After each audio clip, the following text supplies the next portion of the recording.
welcome back to my channel. So in this video I will be talking about why I stopped using toxic products.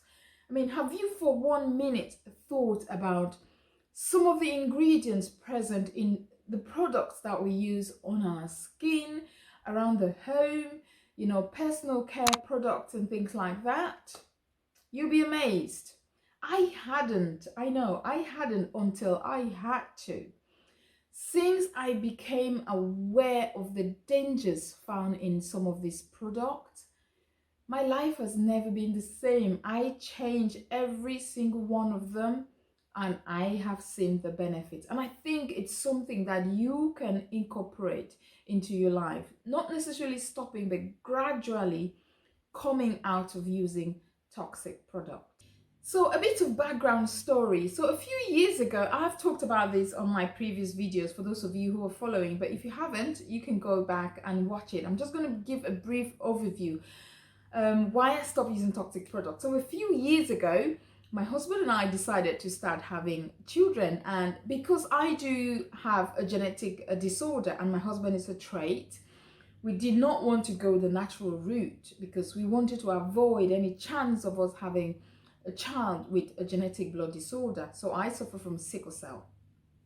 So there is this procedure in the NHS in England called PGD, pre-implantation genetic diagnosis. So we went through, it's an IVF procedure. So you go through a normal IVF treatment. You have all the hormones, injections, all the tablets and, hormone suppressants and all, you name it. So I went through all that.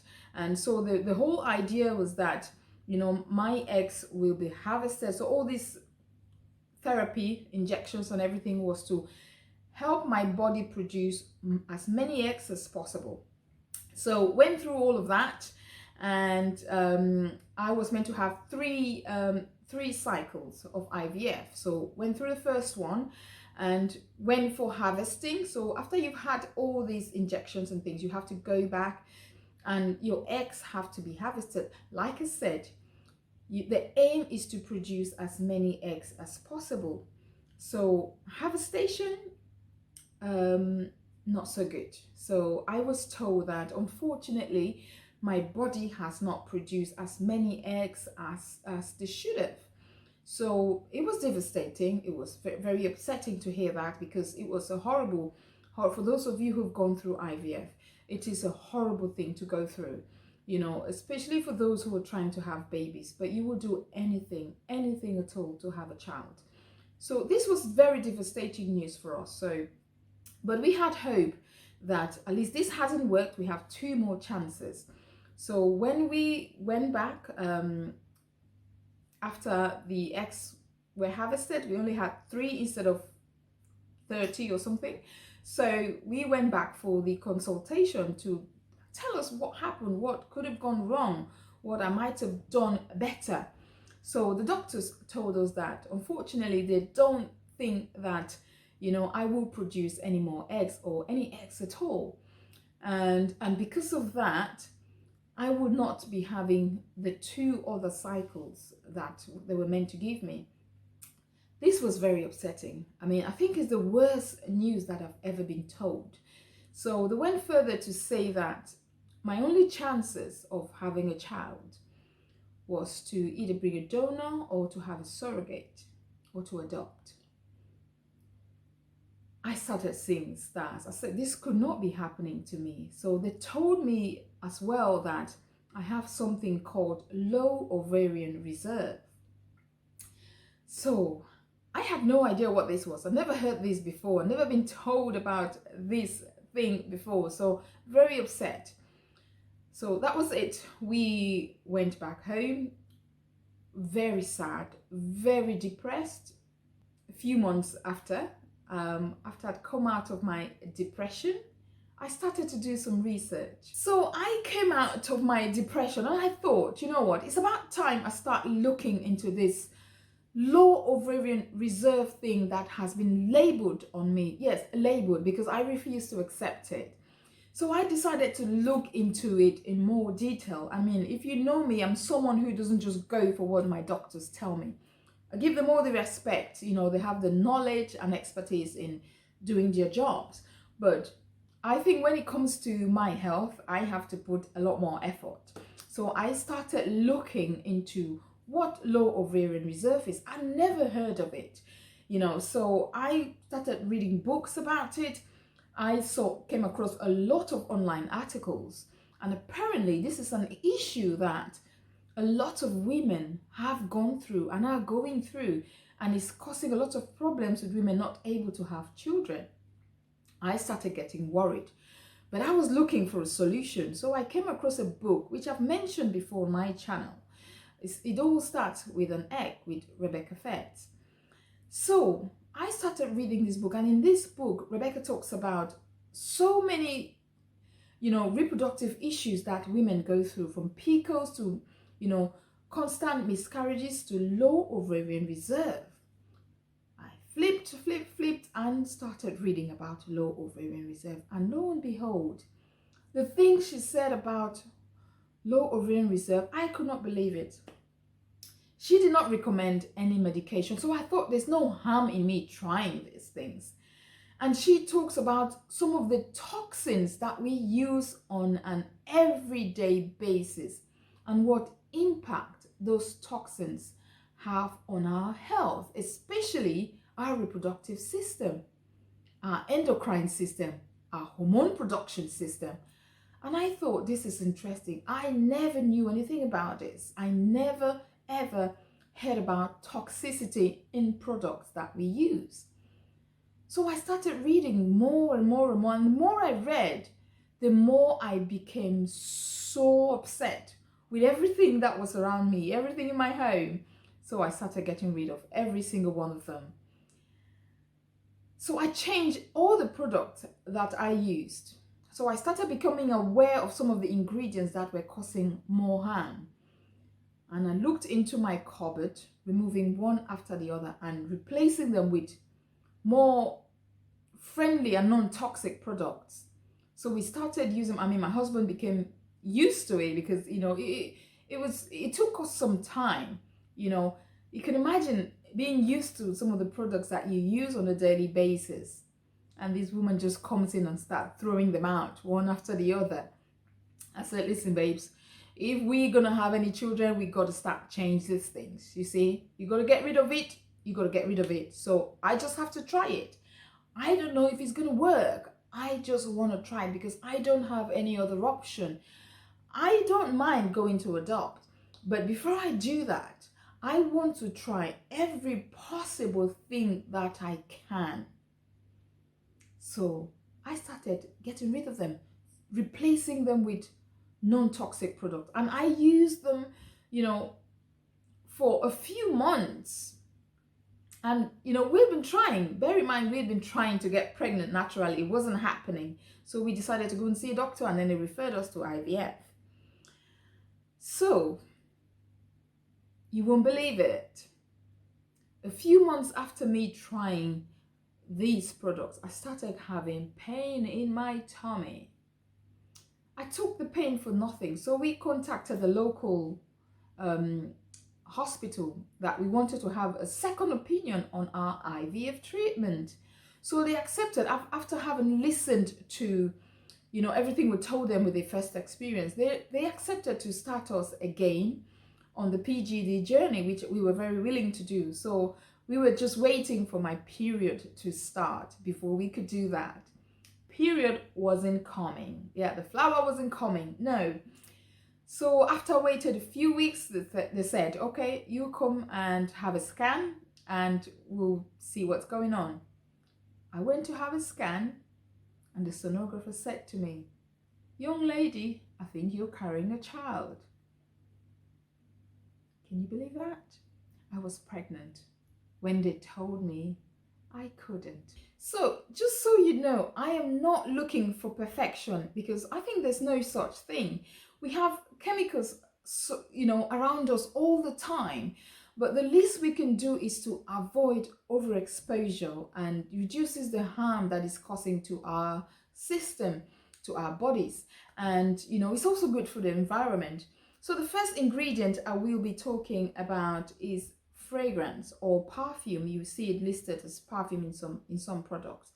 So perfume, it's very difficult to find any product, most products you see has perfume listed in them or fragrance listed in them. So, but with a little bit of determination and patience, you can definitely find a product without perfume. And I will tell you how in another video. But here I'm just talking about most of the dangerous ingredients. So you see, fragrance is a combination of ingredients that make up a scent. And what companies do is that they use this umbrella name fragrance to hide synthetic chemicals. And that's where my problem is. I mean, you find fragrance in things like scented candles, air fresheners dangerous. You find them in body care products, in sanitary products, in lots of things around the home, cleaning products and all sorts of cleaning products, washing powders and things like that. So it is very difficult to find one without fragrance. So there's nothing wrong with your home smelling nice, you see, but you can have all your scented candles and your clothes smelling nice and all that, but have you ever thought about the dangers it's causing to yourself and your family? You can always look for healthy options. My issue here is that, the IFRA, the International Association of Fragrance, IFRA, has listed 3,059 ingredients that can be put, into products in the name of fragrance. So companies, can choose either of these products and put on in either of these ingredients and put inside their product without having to disclose them. And they can put them under the name of fragrance.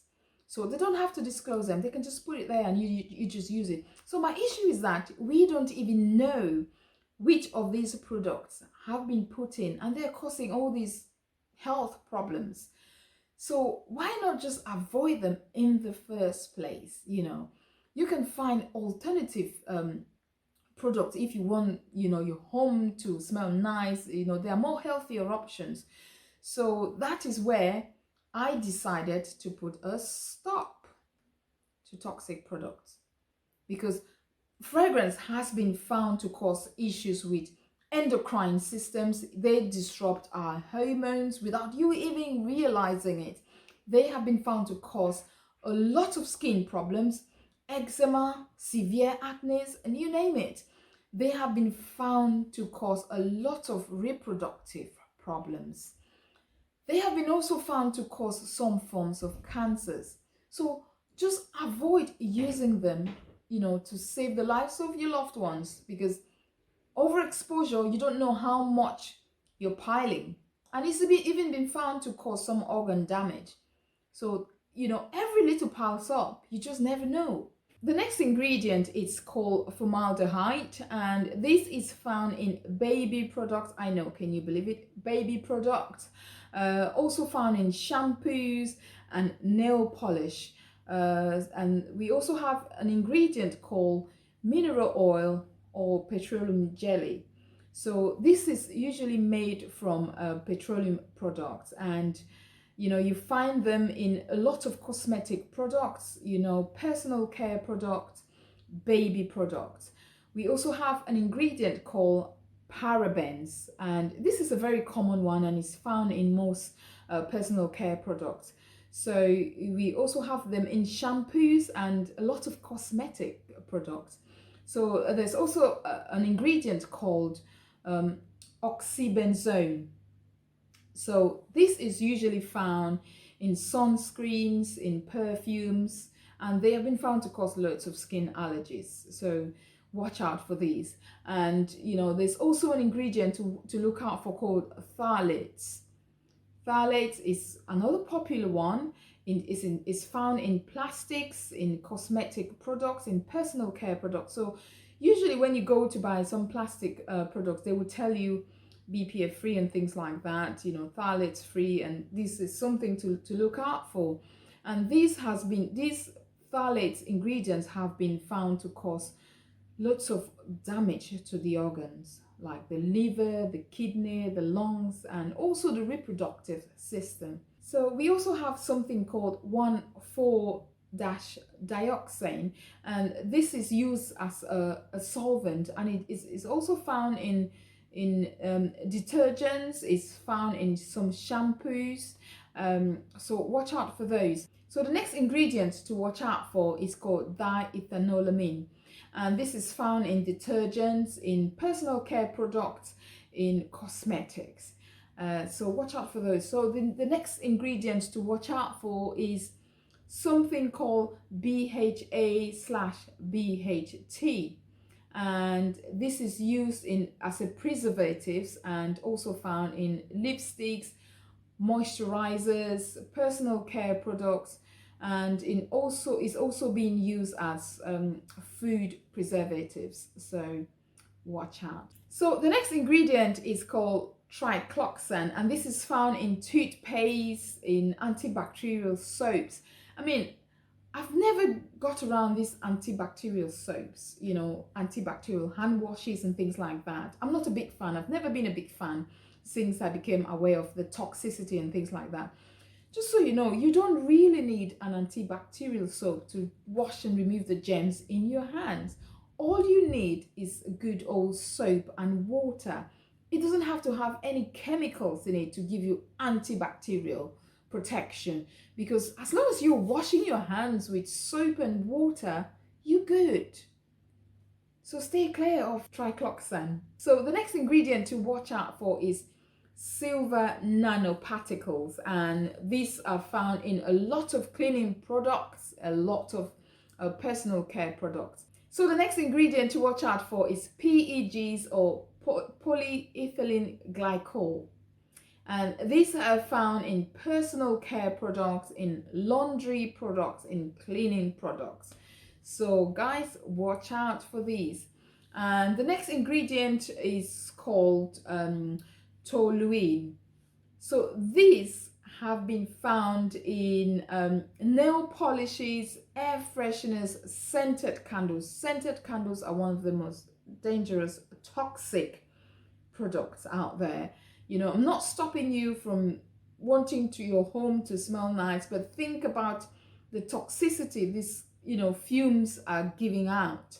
And there's so many non-toxic ones out there, you know, that I will be talking about later.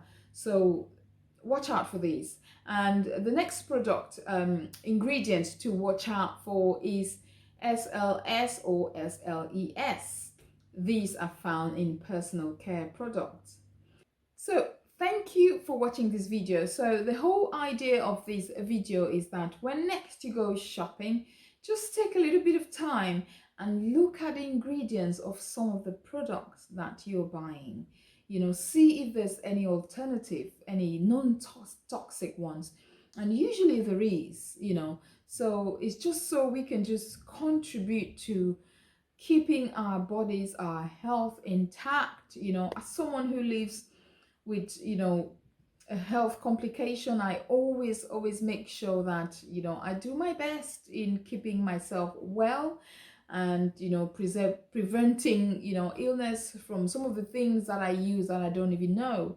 So just watch out, you know, for some of these products. And I will be doing another video giving you a lot of information of what to use as an alternative cleaning product, makeup and things like that. So thank you for watching.